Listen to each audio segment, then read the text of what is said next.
Got a game here with two very good players. We have Davis on the right playing Replicant Perfection. We have Nicholas on the left playing Andromeda. So it's going to be a pretty good matchup. Andromeda is, I think, pretty well equipped to deal with something like Replicating Perfection, more so than my Gabe deck was, at least. I was lucky in that I didn't have to play Replicating Perfection in the regionals. Maybe I played one game, I can't quite remember at this point. But yeah, I didn't hit a lot of Replicant Perfection myself, which was pretty good luck, so it's not a good matchup for me. So it looks like both players are keeping their hand. Can't quite tell, you know, what cards they have here. I'm gonna work on this camera angle a little bit. I think the camera needs to be a little bit higher up. But it looks like a pretty good hand for Andromeda there. I saw a Dirty Laundry and maybe a Knight. I don't know, that's all I could really make out. And I can't quite tell what Replicant has here, but Davis has been playing this Replicating build. I don't know if it's this exact same one, but he's been playing Replicating for quite some time before regionals. I remember at least a couple months before regionals, he was speaking of the glory that is Replicating Perfection, and was playing that a lot at tournaments building it up to regionals. So okay, at the first turn here, we got a lot of installing, leaving R&D open. So if there is an indexing, the runner really needs to check that remote before triggering the indexing. And to do that, the runner needs to make a run. So this is a pretty good indexing defense here off the start, just threatening a Jackson Howard. And I think that was two easy marks being played. And one of them is being invested in a Mimic. So that was a great opening turn here. So built up some money. I think he's ending his turn with 10 here because of the Dirty Laundry, and he trashed the Ash. So yeah, that all makes sense. So Davis rezzing 2 mental health clinics. So that is great economy off the start here. Now he's probably gonna have to. Yeah, I was just gonna say he's probably gonna have to ice up his centrals here to make those mental health clinics less attractive to go after, and he does just that. Nicholas making some change, getting ready for some plays here. So he's about to just run that remote, but yeah, of course, the Replicating Perfection. And there's a little bit of a risk here on a run. Could get a Grim rezzed, but it's probably not horrible to lose your Mimic to a Grim this early in the game, get a bad pub. And so he sees a pad campaign. I think you gotta trash that, and he does. Yeah, so he's just bombing his economy right now. Just invested 7 credits to do so. Almost all of his economy when he doesn't have much of economy on the table to recover from that. So, and we see Davis setting up the drip econ here, getting a Sundew down on the table. Davis at 9 credits, it looks like. So it's a little bit dark here on this this camera because it was getting pretty late at this point. It was probably like 10 o'clock if I had to guess. These players had played many games throughout the day.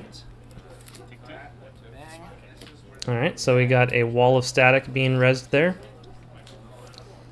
For, I believe that was almost all his credits. So he has 1 credit left, which is hopefully enough to defend that Sundew, would be my guess. I would guess that's maybe a Quandary, because otherwise Nicholas can get in and trash it. Don't have enough. It's a pig. Be broke. So I think it's probably still worth checking the Sundew just in case. Yeah, Pup. So yeah, it was, I guess he had just enough. I guess he had 4 credits. I thought he had 3, but he must have had 4 because he didn't take a net damage on that pup. So that I think that was a good play for Nicholas. Even though it did dump his economy. So that turn was to play down security testing. Security testing will give him some credits when he makes a successful run on the security tested server. So I'm not sure how good that is versus Replicating Perfection. It would be good because, you know, they tend to have a lot of remotes you can security test, but The mental, yeah. so security testing is on the mental health clinic. Run your HP first. But of course, the mental health clinic, he's going to have to get through to a central in order to get through to that mental health clinic. And without a Desperado out, No. that's not, I don't know if that's a Like I'll run your mental health care to get 2. super valuable thing. It's pretty valuable right now when he's so low on credits. It's definitely worth clicking there. So he just goes and kills it.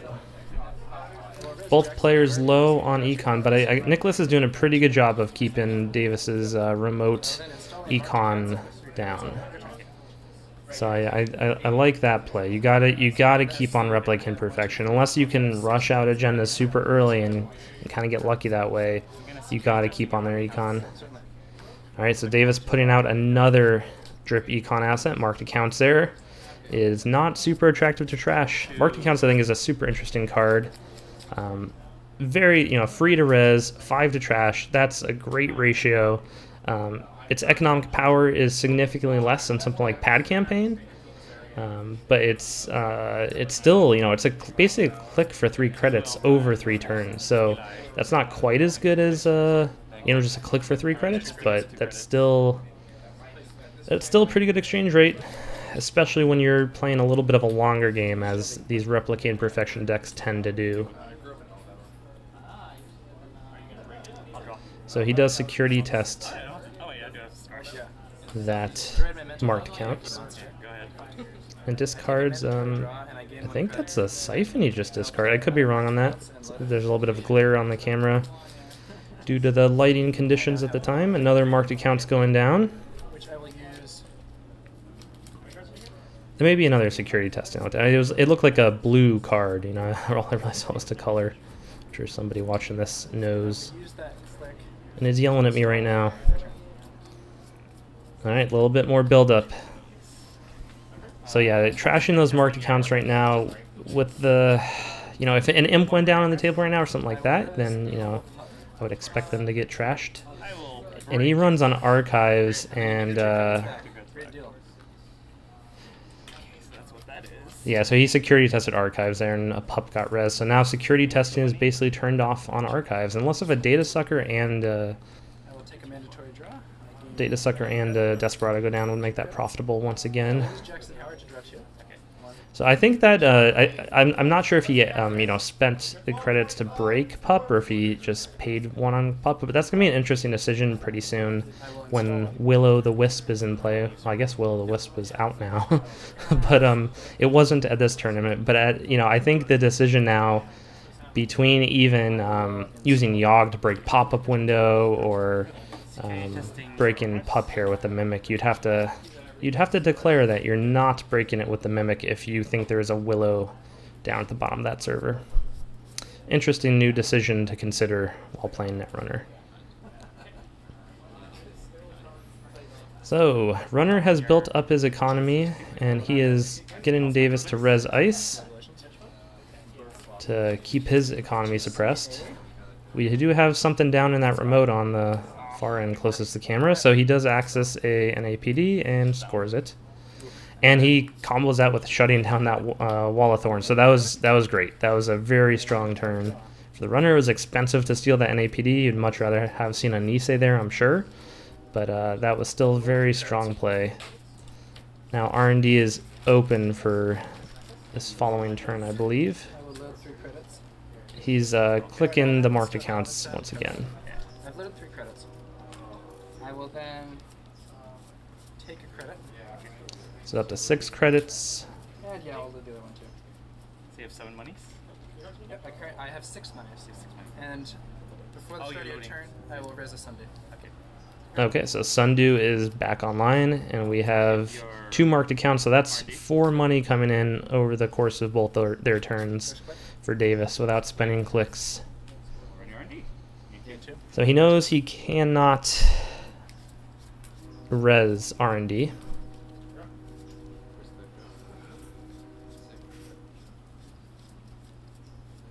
I think the decision right now is he might be, unless I'm missing something, I think he... Oh, he puts an R&D interface and runs it. Okay, got it. I was trying to figure out if maybe Davis was considering using the Jackson Howard there to increased or decreased the agenda density in R&D. Second card. So that R&D interface, he does steal an Nisei and goes back in, hoping to get another agenda there on the bottom. Yeah. Okay. Does not see one though. So we're at 4-0 here, and that was a big play though, putting down that R&D interface. I mean, it was the right time to do that. You know, he couldn't res that Wall of Thorns, and Nicholas knew that. But now we have a little bit of a situation here for the runner with this econ getting out of hand. You know, now the runner's only at 3 credits. Corp is at 8 currently, 9.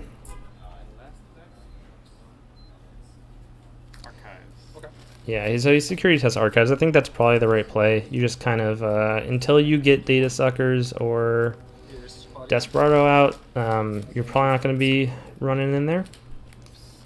So Davis taking the 2 credits for the Sundew. Davis is a very methodical player. Like, he will not forget these triggers. And he's good to play against because he, you know, everything. You won't forget to miss stuff too as a result. So we're getting the same old things down. I'm not quite sure what he is planning to do with the same old things, but he has them on the table. I think the runner's economy at this point is not looking good. Davis is countering the security testing pretty well with those pups.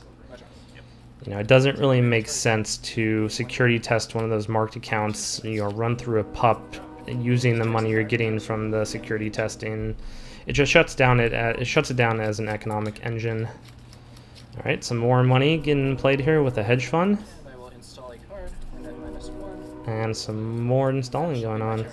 So it looks like that remote there with the Jackson Howard is what Davis is building up as his scoring remote. So we probably have something like, you know, a Wall of Thorns or a toll booth in front of that pup. And my guess would be an Ash or a Caprice down on the Jackson Howard. So when he's ready to attempt to score something out, he will just use the Jackson Howard most likely and then install into that server. And not a whole lot of exploration going on in R&D. I mean, sorry, in HQ. So, yeah, I wouldn't be surprised if Davis had a Nisei in hand at this point. I think the runner is probably looking for economy and looking for a way into R&D. He has that R&D interface down, so I think he probably wants to exploit that as much as he can. And we have now 3 passive credits coming in. It's not totally passive, but 3 credits coming in at the start of Davis' turn, 2 coming in on the first runner click. So Davis is now getting 5 credits there. Then that's so crazy because the runner killed off those mental health clinics, I think 3 of them at the start of the game, and then a pad campaign. So there's been a lot of, you know, the runner definitely suppressed that stuff as much as he could, but it just keeps coming. And that Sundew is just banking money. So a little more build up. I think, you know, I'm not sure why Davis didn't attempt to score there, but I'm sure he has a good reason. He might not have an agenda, for example. So he is using the same old thing. I didn't quite get what he was using that same old thing for.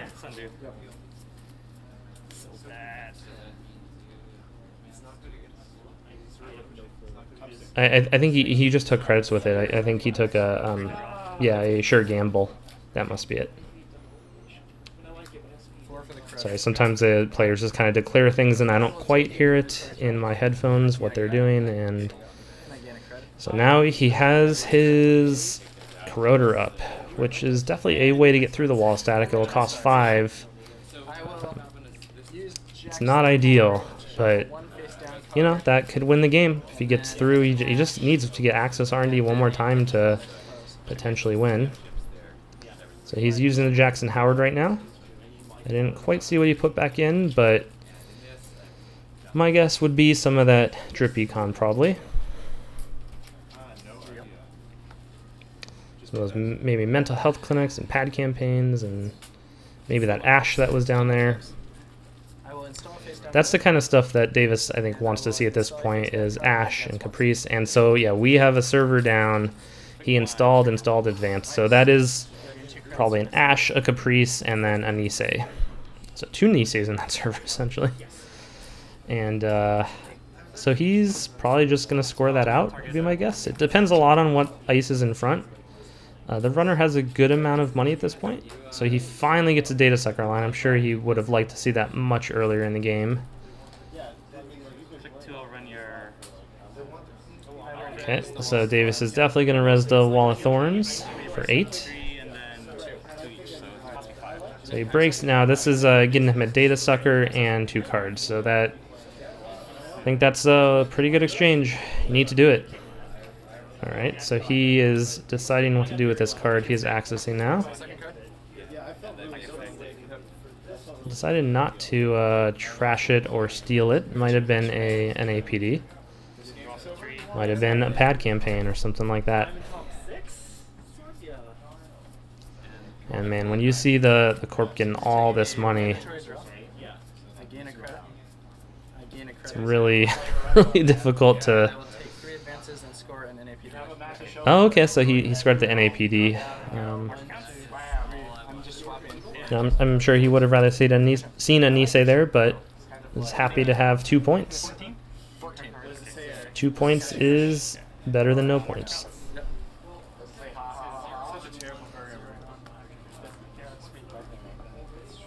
And that was paid for with his drip econ.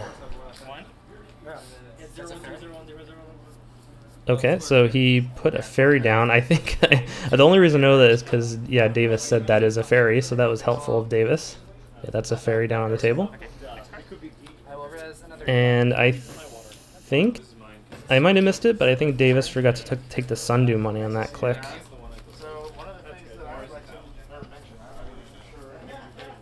That happens, but that is now 2 Eli's resed in front of HQ. So he's doing a little bit of math here, deciding if it is worth it.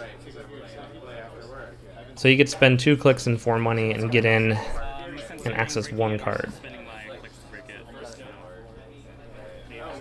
So that is a lot of money. That would get him a lot of money and a lot of time. That would get him a data sucker and potentially an agenda, which would be great. But if he doesn't take an agenda, he definitely opens up a scoring window here for Davis to score out of that remote.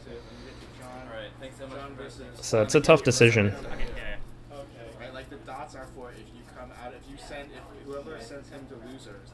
I think Davis might have just remembered the Sundew there. So he's spending some clicks and spending yeah, 3 credits and a data sucker. So he saves a credit by doing that, but doesn't build up a data sucker. When he's this low on money, that is a pretty good way to go. And he shuts down the Wall of Thorns again. I don't think Davis is too concerned about that. He just has so much money that he's not too worried about resing that Wall of Thorns. But it's definitely worth a click after he spent all those resources getting into HQ.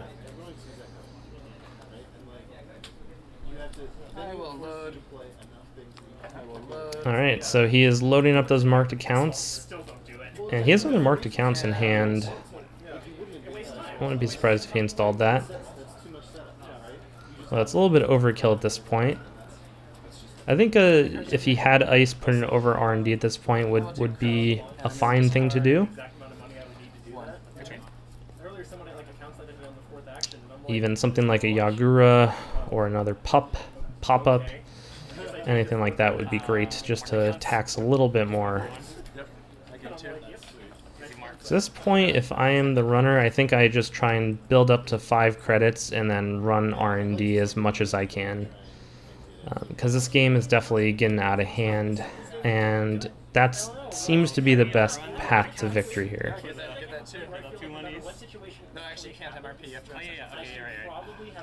So he was going to use security testing on, I think, one of those marked accounts, but he hadn't run a central yet.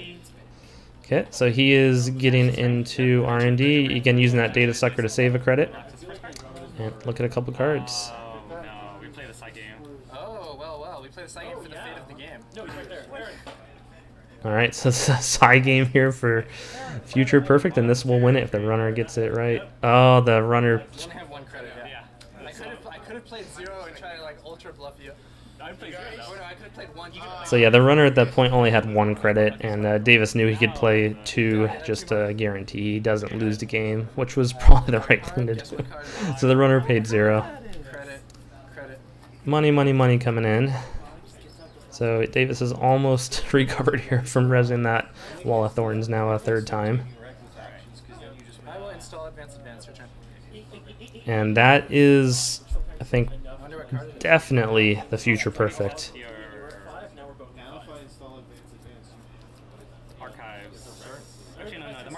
And I don't think that he has much of a chance of stealing it.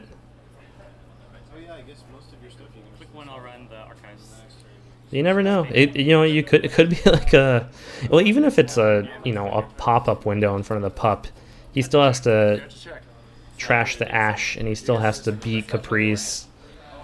There's just a lot he has to go through, even ignoring the ice. Even if that server didn't have ice, it would still be extremely difficult to get to that agenda.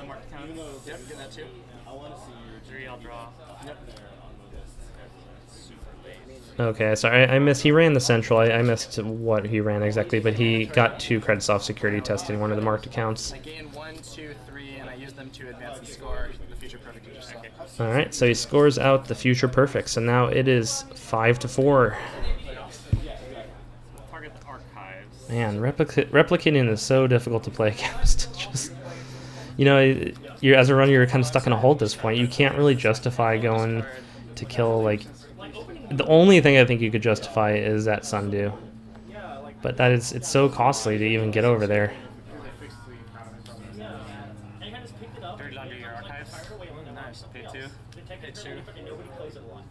So Dirty Laundry and Archives, he's paying the 2, getting a data sucker, and he will get 5, 6, 7 back, I believe, and the data sucker. So that was a pretty good play. Security testing is best at this point in the game when you combine it with things like Dirty Laundry and Desperado and Data Sucker.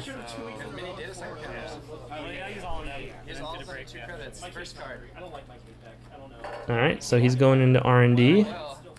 Ooh, skits the Nisei.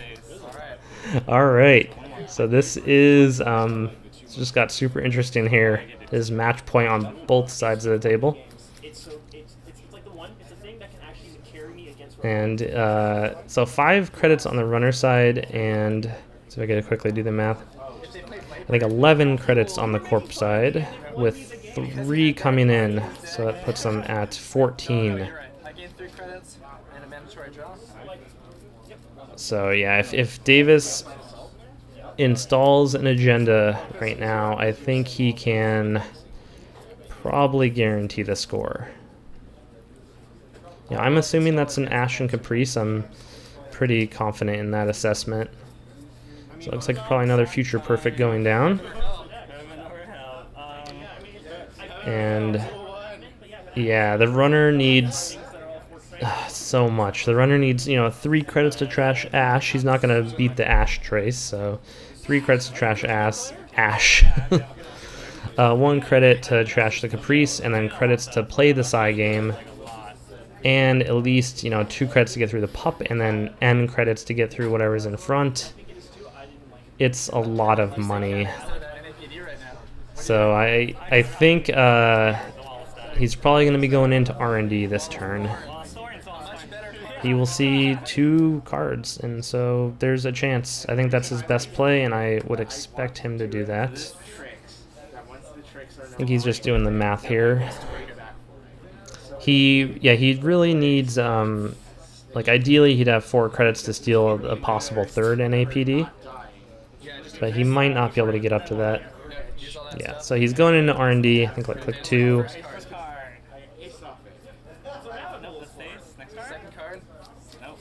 And he does not see an agenda. So I think that will probably be game. Unless Davis is doing some kind of weird trap bluff on that remote.